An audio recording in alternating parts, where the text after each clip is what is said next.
So, hey, I want to get right into it tonight. No more delays because we're doing a follow-up to last week. If you remember, we started the history of youth ministry.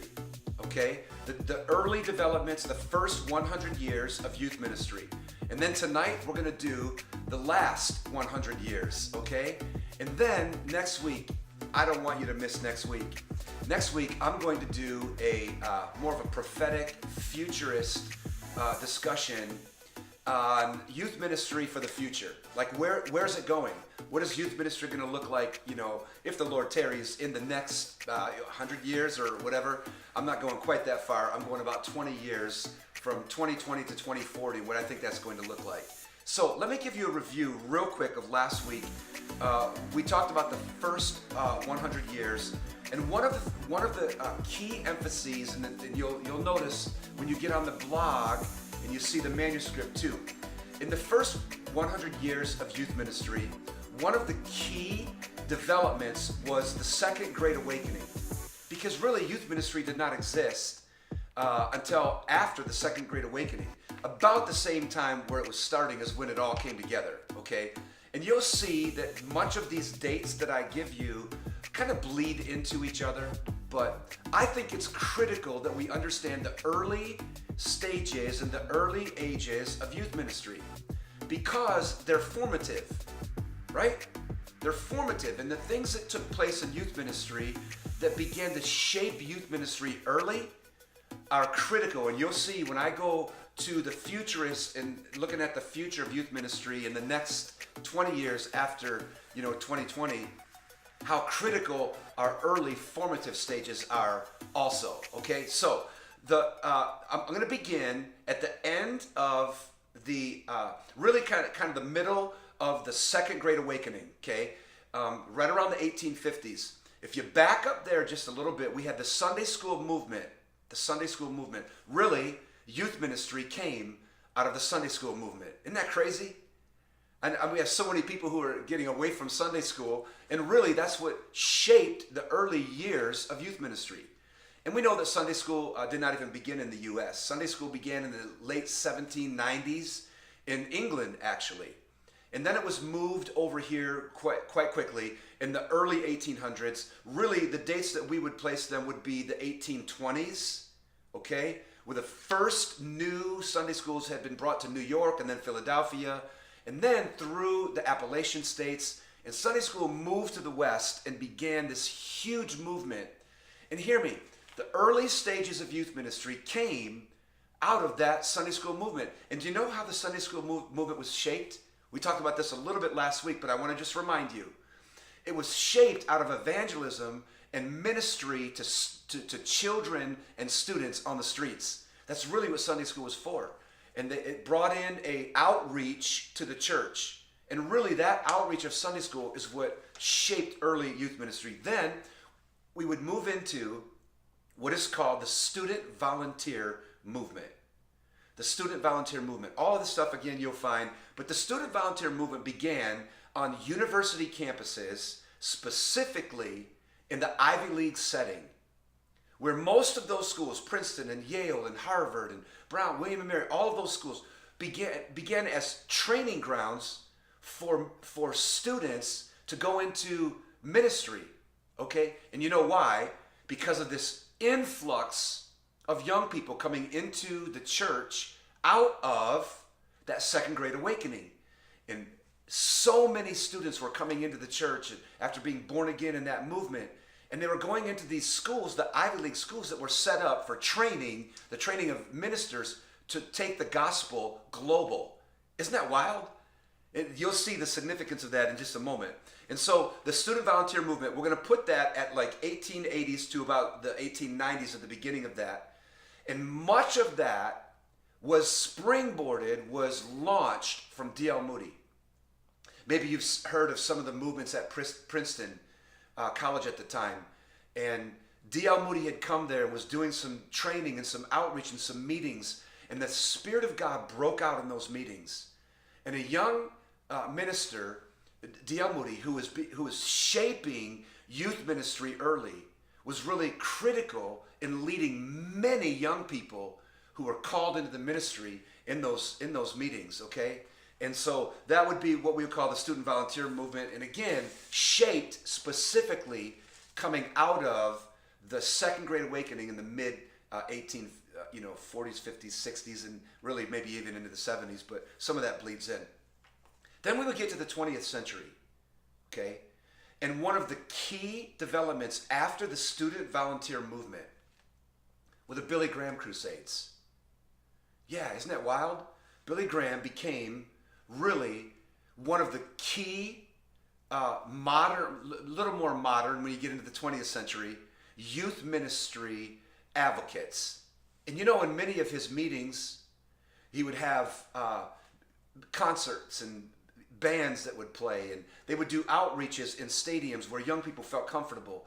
The outreaches weren't held in churches like many of our revivals or whatever we would do today. You'll see when I get into the more of the modern movement. But in the Billy Graham movement, I'm going to put that about 1934 because that's when Billy Graham first gave his heart to Christ. Many of you have heard the story. I'll be blogging on it. I don't want to take the time here, but it was at a crusade. And Mordecai Ham was speaking, and Billy Graham shows up with his best friend. And in that meeting, and that crusade, when he gave his heart to Christ, he was called to worldwide evangelism. And over the course of the next 50 years or so, we're gonna move just the Billy Graham movement for youth ministry from the 34s into the late 80s and 90s because then it became not quite as much of a youth emphasis at that point. But I want you to hear something, really. In these early stages of development in youth ministry, there was an emphasis on evangelism. Okay, I want you to remember that. An emphasis on evangelism, because we're not seeing that in these modern stages today as I move into that. So I want to put that into your mind, okay? Much of these movements, Sunday school movement, student volunteer movement, the Billy Graham movement, and then you'll see I want to move into the interdenominational youth movements. These all shaped now Billy Graham 30s to 1980s-ish, right? And these interdenominational youth movements with the Baptists and the Methodists and the Catholic youth movement, wow, powerful. In the 1940s, 50s, 60s, and 70s. I told you these eras bleed together a little bit. But let me read something to you. In this interdenominational youth movement that really began in Baylor University in Texas, there were a handful of young people, young evangelists who were college students, who began to evangelize throughout the South and began to hold meetings. Many of those were impacted through Billy Graham and had been born again in his meetings. And now, as Baylor University was having this revival, and there were others. There were other really important revivals. I'm going to get to the Asbury revival a little bit here too.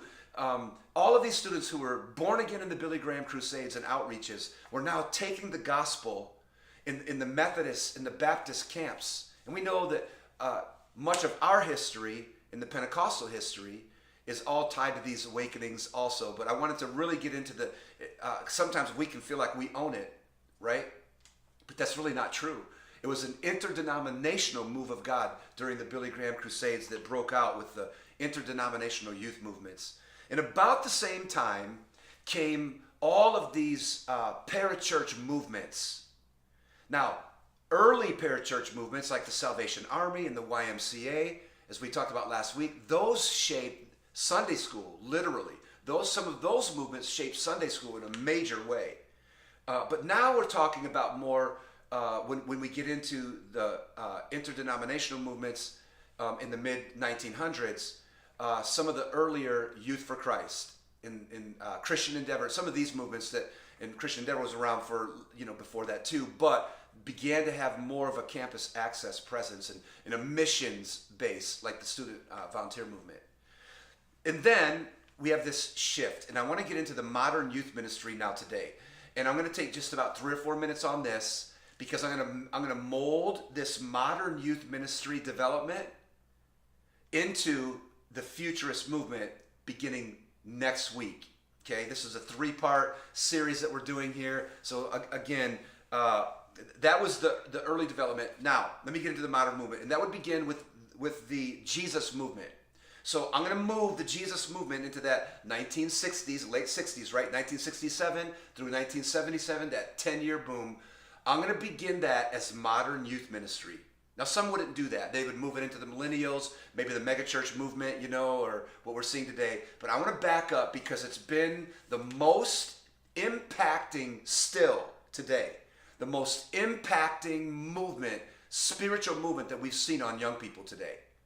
Okay, now I realize it's the young people's parents and and uncles and whatever and grandparents, but the movement, the Jesus movement in the 60s and 70s in California began this beaches and bars and festivals and music outreach that shaped the leaders of youth ministry today, of which I am one of them. Okay, so hear me.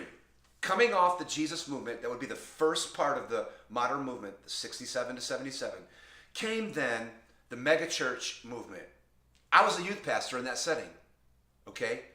I was a youth pastor in the megachurch setting. We're going to put that in the 1980s and 90s. And really, to be honest, I want to move it into the present. I put it in the present in my notes, but the beginnings of it were in the 80s and 90s when the megachurch movement began and churches of 1,000 began to grow up and burst onto the scene. I was in one of those churches, one of those great churches. The church that I was a youth pastor in the 80s and 90s, late 80s and into the 90s, was one of the leading churches in our movement in the Assemblies of God. And so I watched a host of young youth pastors. I could go through their names right now, and many of them are lead pastors today. I happen to just still be in youth ministry because they took demotions and took some. Anyway, I won't get into that, but I'm sure I'll get some comments from them and some DMs or texts. But really, what happened here in this megachurch movement was a shift. We went to programming, the education of youth pastors. Really, the education of youth pastors began in this moment. Okay, and it's increasing today. That's why I'm saying 80s through the present. But these last 30 or 40 years after the Jesus movement was really ruled, youth ministry was ruled and shaped by the megachurch movement. And we had organized, paid programming, okay, and those kind of things and systems put into place, right? And then we would move into what I'm going to call the See You at the Pole, the mission trip, the campus movement. All in the megachurch movement, but some of the things in the megachurch movement that shaped youth ministry in the 80s, 90s, and 00s, okay, right in there, in those 20 to 30 years, was See You at the Pole, which began in about 1990, really became more popular in the mid-90s, and now for 30 years running is the largest youth ministry, really the largest prayer meeting in the history of the world at one time. When students gather on the first month of school in September, right, every year. Now, I know that many have taken that to monthly meetings and all that, but whatever. Just know that the beginnings of that, of this megachurch movement, See You at the Pole came right alongside of it, and missions trips, right, came in those moments too, and campus access, and Youth for Christ, FCA, many of those organizations, all in the, some of those, the highlight of those were, 40s, 50s, 60s, but became a movement on our campuses through the megachurch movement and these full-time youth pastors and all of that, right? And so then, we haven't even talked about the impact of so many other things here, but this is just a skinny outline. And I'm going to give you the last one that's going to lead us to the futurist movement, okay? And that would be what I'm going to term or call the movement that we're in youth ministry today, that maybe started about 10 years ago. Not even quite that, because social media is really what created this. But I'm going to call this movement that we're in youth ministry today, you've not heard this. I feel like this is going to be a term that I'm using, whether someone writes a book on it. It's in my book that's coming out shortly. But, and I'm not meaning to make this term go viral and put Grinnell's name on it or whatever. But in doing some research the last few months with my book and the chapter on this book, I want to introduce to you what I'm going to call the industrialized or the industry age of youth ministry. The industry age of youth ministry. And it is marked by conferences, conventions, large group meetings. It is marked by what the definition for industry, and then you'll see why I'm doing this, which is highly developmental and production. Highly developmental and production oriented. So I'm going to call it the industrial youth ministry age, or the industry youth ministry age, right? And I've got a whole chapter on it in the book. It's coming together. It's being edited now. But as we close this out tonight, from the early history of Sunday school and awakenings and the student volunteer movements and the Billy Graham crusades and the Jesus movement, the inter-denominational movements there, into the megachurch movement, and now the industrial age. I'm going to give you some markers next week of where I think we're going. I'm going to define the industry age also first. The youth ministry industry age. I'm going to define that more with leadership development that's going on, and I want you to see something, and I want you to think about it for next week. What we saw in early youth ministry was an evangelism emphasis. Now, what we're seeing in youth ministry is a gathering emphasis. All of these conferences that go on, and I go to them too, I speak at those too, but they're all gathering and they're inward, and something's going on that I don't like. We have this overemphasis on leadership development and systems and listen, critical. It's important to do organization. We've talked about that. But I want to share with you some futurist things that I think need to change in youth ministry, or we're going to continue to lose another generation. Like we've lost Gen Z and millennials, because we've lost some of the early roots that impacted and put youth ministry, it was a springboard. I gotta quit, it's 18 minutes, okay? So thank you for joining us, and next week, we're gonna look at the more modern, futurist, from industry to what I think is a more prophetic look at youth ministry in the next 20 years, if the Lord tarries and we have that. So, if God doesn't return by next week, would you join us again here on Youthology Live? This was episode 43. Thank you for joining us for 12 minutes of learning, and I'll see you next week. God bless.